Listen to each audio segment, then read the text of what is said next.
I was sleeping deeply on the narrow upper berth of a carriage in an old Soviet train along the Trans-Siberian railway.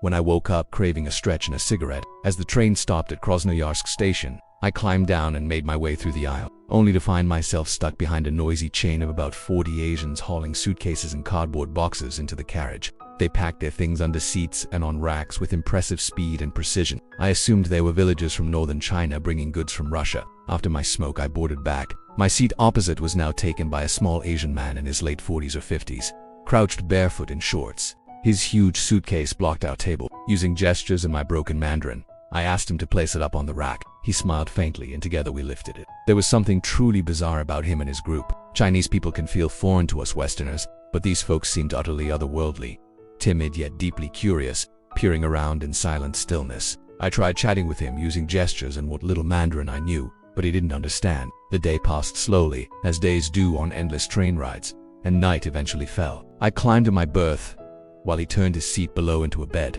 Morning came with sunlight streaming in. We were passing Lake Baikal, vast and blue under a golden sunlit stripe with waves splashing on its cobbled shores. The man suddenly spoke in strongly accented Russian. Beautiful nature. Surprised he could speak. I nodded. He asked me where I was from.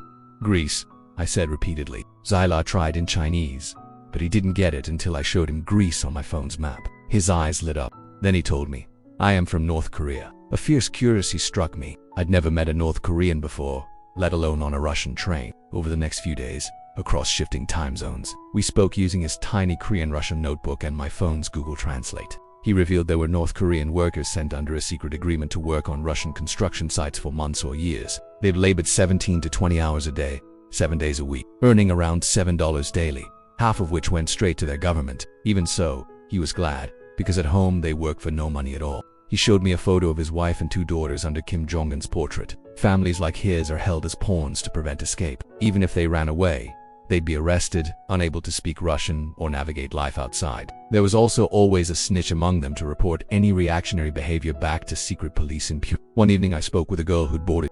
When I returned, he asked where she was from. South Korea, I said. You can talk to her. He recoiled. None. I must not talk to her, that would be very wrong. He pointed at his notebook, where under ideology he had scribbled words like poverty, repression, fear, violence, injustice, followed by a sentence.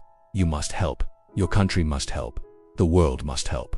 We held each other's gaze in silent understanding that night. Later, while I was half asleep, I heard again the same hubbub of them gathering their belongings. By dawn, they were gone, dropped off at an unknown station before we reached Vladimir, to return to their hidden lives under their nation's shadow.